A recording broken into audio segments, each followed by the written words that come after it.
नमस्कार, मौजूद हैं इस वक्त हम बदरपुर विधानसभा में और आज बदरपुर की ओजोन की जो सबसे बड़ी समस्या है और पूरी दिल्ली की ही समस्या है, बदरपुर की ही नहीं। इस पर आज हमारे साथ बातचीत करने के लिए बलराम बिंदल जी मौजूद हैं, जो कि भाजपा के पूर्व जिला अध्यक्ष हैं और इसके साथ साथ भाजपा के वरिष्ठ नेता भी हैं। तो सर, सबसे पहले आपका स्वागत है। धन्यवाद सर, बदरपुर समेत पूरी दिल्ली में देखा जा रहा है कि ओजोन को लेके एक डर का माहौल बना हुआ है। इसको आप किस नज़र से देखते हैं? क्या वाकई में सरकार से गलती हुई है?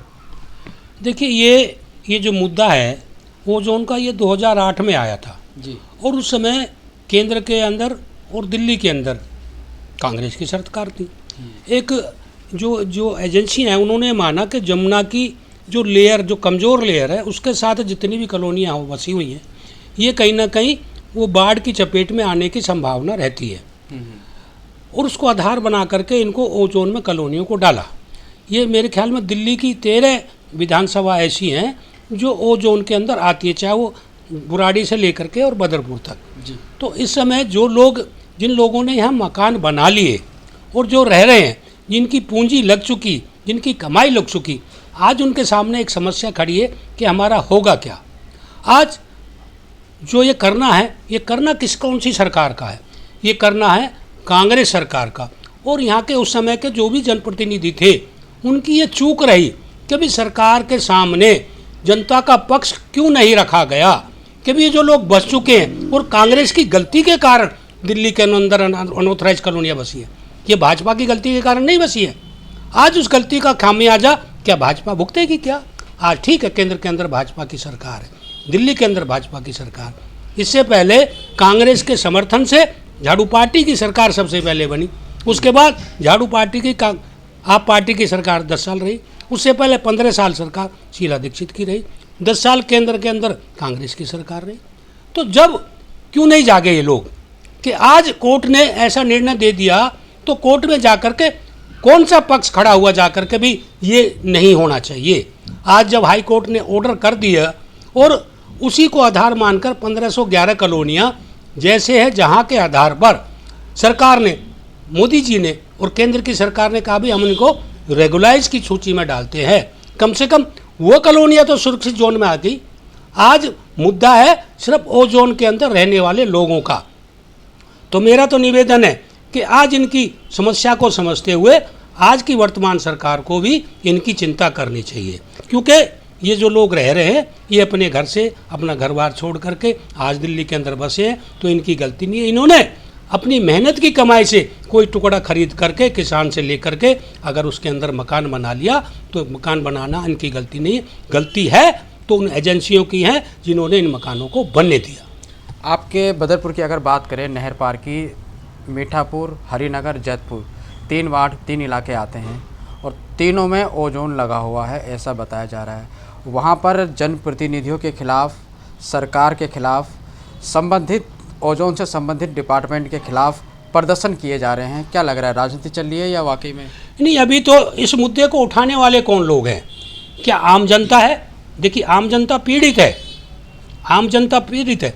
जो छोटे नेता हैं उनको अपनी कल की राजनीति की चिंता है कि कल जब पार्षद के चुनाव होंगे तो इस मुद्दे को लेकर के हम जनता के बीच में जाएंगे और वो कहेंगे देखिए, इस आवाज़ को हमने उठाया था तुम्हारे लिए और हम चाहते हैं कि भी आप बचे।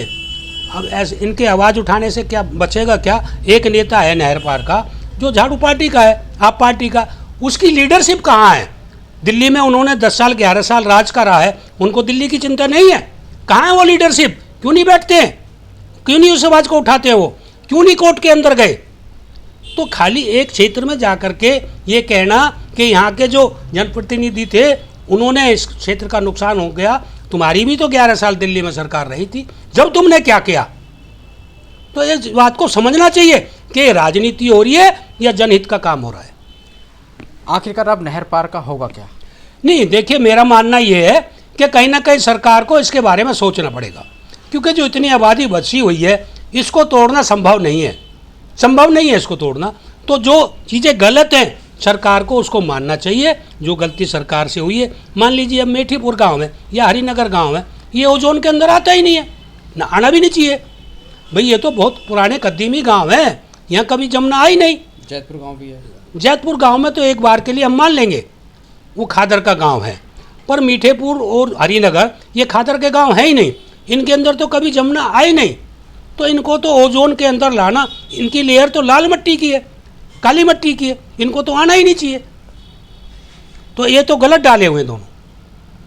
हाँ, एक जैतपुर गांव उसको खादर का गांव माना जाता था, तो पर आज वो भी पुश्ते से बाहर है, पुश्ते से अंदर वो भी नहीं है।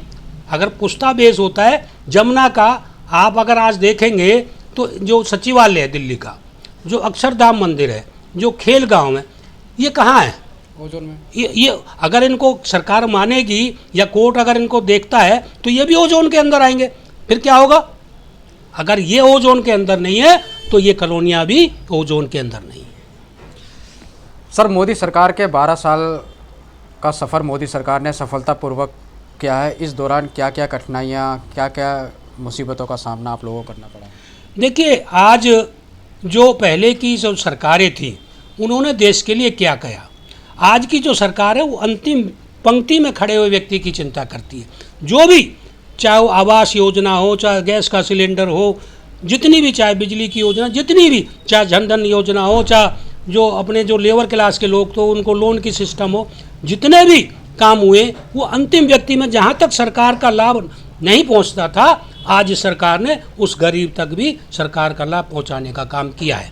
और उन कामों को करने के लिए सरकार ने किस प्रकार से धन की व्यवस्था की है ये सरकार जानती है। आज आप देखोगे कि दुनिया के जो बड़े नेता है, आज ट्रंप भी कहता है कि मोदी मेरा दोस्त है, और पुनीत भी ये कहता है कि भारत किसी के आगे झुकने वाला नहीं है।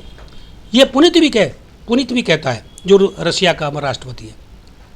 तो आज कम से कम हम इस स्थिति में हैं कि भारत एक शक्तिशाली देश बना है, और आने वाले समय में संघ के सरकार ने भी कहा है कि हम वो राष्ट्र बनेंगे, हम किसी के दबाव के अंदर नहीं रहेंगे, हम सबका सहयोग और सबकी मदद करने का काम बनेंगे, भारत जब ऐसी शक्ति बनेगा।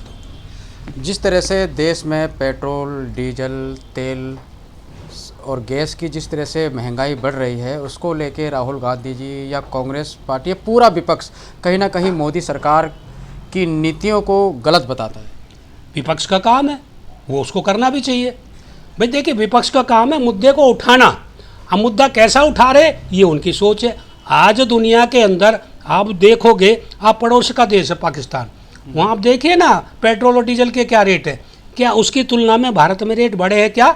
आज जो एक स्थिति भयंकर स्थिति देश दुनिया के सामने है तेल की और गैस की, पर फिर भी भारत ने उस स्थिति को संभाला है। आज आप देखोगे कि ऐसा कोई क्राइसिस नहीं हुआ देश के अंदर कि तेल के लिए या गैस के लिए लोगों के अंदर मारा मारी हुई है। भारत ने और भारत के नेतृत्व ने, मोदी जी की सरकार ने उस संकट को बड़े सरलता से और बड़ी सहजता से उसका सामना करा है। आज कहीं भी लोगों के सामने स्थिति नहीं आई कि किसी भी पेट्रोल पंप के अंदर डीजल या पेट्रोल नहीं है, किसी भी सीएनजी पंप के अंदर गैस नहीं है, या उसके घर तक गैस सिलेंडर नहीं पहुंचा। तो सब इन स्थितियों का सामना करना विपक्ष का काम है, उसको आवाज़ उठानी चाहिए, उठाए। अब जनता का काम है, जनता क्या सोच रही है? जनता ने कहीं सरकार का विरोध किया है क्या? जनता के कितने लोग सड़क पे आकर के उतरे हैं क्या? किया है। तो नेता का काम है, नेता तो अपनी राजनीति करेगा ना, और राजनीति नहीं करेगा तो उनको कौन पूछेगा? देखिए, कुछ चीज़ें उठाना उनका काम है, वो उठाए। पर आज आप देखिए ना कि हमने बंगाल को जीता है। बंगाल को जीतना क्या सरल काम था क्या? उनके दिलों में घुसा जाया है कि जो घुसपैठ आज भारत के अंदर है, उन घुसपैठियों को हम अपना राशन क्यों खिलाए?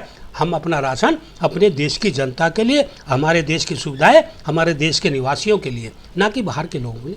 तो इस प्रकार की सोच हम लेके चल रहे, राष्ट्र प्रगति पर हो, राष्ट्र की उन्नति हो, राष्ट्र का विकास हो, हर हाथ के ऊपर पास काम हो, ऐसी एक सोच लेकर के 12 साल जो देश के हुए हैं, एक विकसित राष्ट्र बनने की ओर हम अग्रसर है।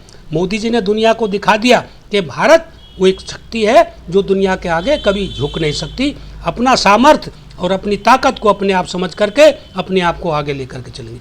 आज रक्षा के क्षेत्र के अंदर जाकर देखिए, जब हम दुनिया के ऊपर निर्भर रहते थे, आज हमारे उपकरणों को आज दुनिया के देश हमसे मांग रहे, खरीद रहे। जब हम दूसरे देशों की ओर देखते थे, चाहे वो जर्मन हो, चाहे अमेरिका हो, चाहे रसिया हो, हम उन देश की ओर देखते थे, भाई अपनी फौज के लिए हमें हथियार चाहिएंगे, और वहाँ भी एक पुराने हथियारों के आधार पर फौज लड़ती थी, पर आज एक से एक नई तकनीक के हथियार हमारे सैनिकों के पास है, चाहे वो हवाई जहाज हो, चाहे पनडुब्बी हो, चाहे वो राडार हो, जो भी हो, वो सारी चीज़ें सुविधाएं हमारे सैनिकों के पास हैं आज। सर चलते चलते एक आखिरी सवाल आपसे पूछना चाहता हूँ। रेखा सरकार को, भाजपा की दिल्ली सरकार को 1 साल सफलतापूर्वक उनके कामयाब रहे। इन 1 साल में विकसित दिल्ली एक आपका नारा था, कितना उस पर काम आप लोग कर चुके हैं?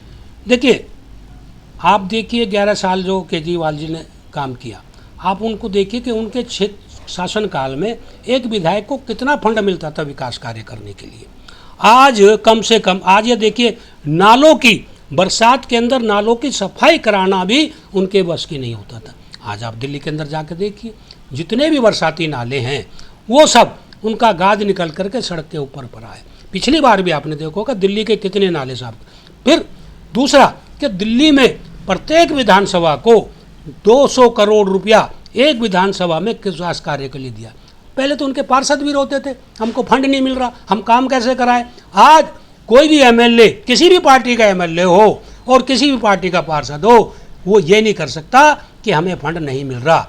विकास का काम बताइए और फंड लेकर के जाइए। ये रेखा सरकार ने एक तय कर दिया और पैमाने पर आज उसने दिल्ली को विकसित दिल्ली बनाने के लिए, दिल्ली देश की राजधानी है, इसको चमकाने के लिए दिल्ली कितनी मेहनत कर रही है। आज जमुना देख लिए, जिस जमुना में झाग निकलते थे और झाग की भरमार रहती थी, आज जहाँ कमलकट्टा निकलता था, आज उस जमुना को जाकर के देख लिए, आपको विकास का मॉडल पता लग जाएगा। आज जो कूड़े के पहाड़ी बने हुए हैं, इनकी स्थिति क्या थी और आज क्या है। तो ऐसा नहीं है, देखिए जो समय लगेगा, पर मैं इस बात की गारंटी दे सकता हूँ कि जो दिल्ली है, दिल्ली की एक सूरत अलग नजर आएगी और दिल्ली की सीरत भी आपको नजर आएगी। सर आपका बहुत बहुत धन्यवाद, आपने ओजोन समेत बहुत सारे मुद्दों पे हमसे चर्चा की। धन्यवाद। और ये तो देखिए जितनी मेरी जानकारी थी जो आपने पूछा, पर कम से कम मैं तो ये कहता हूँ कि राजनीति से अलग हट करके जनहित के कार्यों में लोगों को ध्यान देना चाहिए। राजनीति तो चलती रहेगी, जनता को किसको हराना है, किसको जिताना, ये जनता का अपना फैसला होगा। धन्यवाद।